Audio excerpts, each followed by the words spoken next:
राजनीति के आंगन से जुर्म की दुनिया तक, ग्रामीण इलाकों से शहर की गलियों तक, प्रदेश की हर छोटी बड़ी खबर से करेंगे आपको रूबरू। भोगांव पहुंचे अखिलेश यादव ने ऐसा क्या कहा जो कार्यकर्ताओं में जोश। भोगांव विधानसभा क्षेत्र में अखिलेश यादव ने कहा, सबसे पहले आप लोगों का आभार। आज यह पहला चुनाव है जिसमें नेताजी नहीं है और यह भोगांव क्षेत्र वे क्षेत्र है जिसमें नेताजी का बहुत लगाव रहा है। इस बार भोगांव की जनता ज्यादा से ज्यादा वोट देकर विजयी बनाए। हालांकि सबसे ज्यादा वोट प्रतिशत जसवंत नगर का रहता है, लेकिन उससे कहीं ज्यादा हमें आप लोगों से उम्मीद है। इस बार भोगांव से हमें 1 लाख वोटों से उम्मीद है। अखिलेश यादव ने बताया, जब से सत्ता में दोबारा बीजेपी आई है तब से कितना विकास हुआ है, स्वास्थ्य के प्रति इनका कितना ढुलमूल रवैया रहा है। डेंगू जैसी बीमारी का इलाज सही से नहीं कर पा रहे हैं। वहीं जो अग्निवीर की भर्ती हुई है उनका कोई अता पता नहीं है। बस आप लोगों से एक ही मिलती है, बहकावे में न आए। यह जुमले वाली पार्टी है, लोगों को गुमराह कर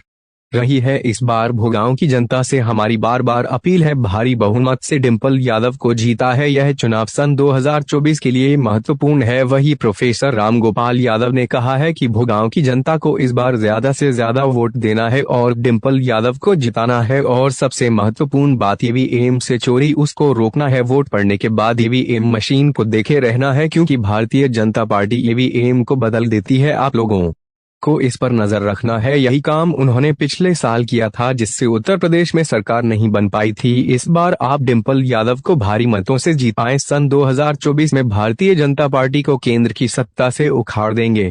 श्री राम बाबू सागर जी, श्री नीरज सावकर जी और मंच पे उपस्थित जितने भी सम्मानित नेतागण हैं, सूची बहुत बड़ी है। हमारे नेता हमारे बीच में नहीं है, जिनको आपने कई बार मतदान देकर के न केवल लोकसभा बल्कि इस देश के बड़ा नेता बनाने का काम किया।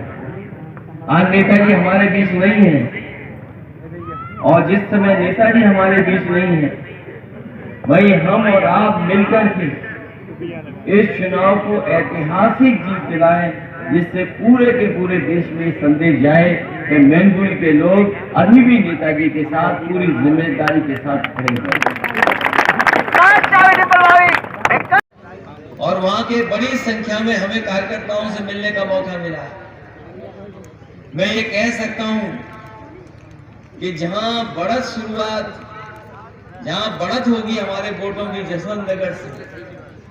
हालांकि जसवंत नगर लोकसभा में सबसे ज्यादा वोटों से जिताता है, और इस बार जो माहौल नजर आ रहा है, जिस तरीके से नेताजी के न रहने पर यहाँ का एक एक कार्यकर्ता, एक एक नेता ये मन बना करके बैठा है कि चाहे हमें पहले से ज्यादा मेहनत करनी पड़े, पहले से ज्यादा परिश्रम करना पड़े, हम कर करके हर विधानसभा से समाजवादी पार्टी को जिताने का काम करेंगे।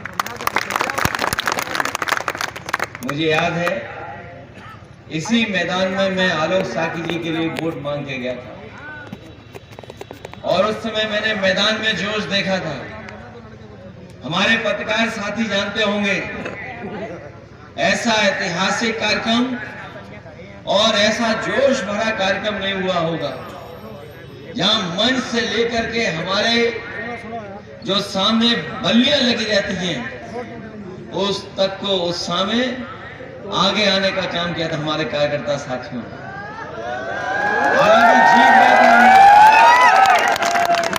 वो चुनावी आपने जिताने का काम किया था, लेकिन कुछ वोटों से हम लोग पीछे रह गए।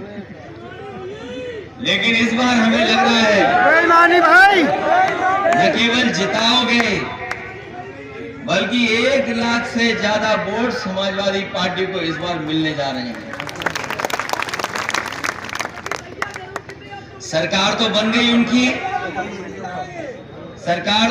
उनकी, लेकिन बताओ 1 साल पूरा होने जा रहा है, कोई बदलाव दिखाई दे रहा हो तो बताओ। 5 साल वो और लगभग 1 साल हो गया है, अभी भी ये सरकार गड्ढा भरने का काम कर रही है, अभी भी गड्ढे नहीं भर पाई है। और पहली बार देखने को मिल रहा है कि डेंगू जैसी बीमारी का भी ये इलाज नहीं करा पा रहे हैं, जहां डेंगू से बचाव के लिए जो इंतजाम करना चाहिए, जो सामान्य बीमारी है उसका भी बचाव नहीं कर पा रहे। और न केवल स्वास्थ्य से लेकर के तमाम व्यवस्थाएं खत्म हो गई हैं, वहीं आपने देखा होगा कि भ्रष्टाचार से लेकर के बेरोजगारी बढ़ी है। मुझे याद है जिसने नेताजी को नेताजी बनाने का काम किया है,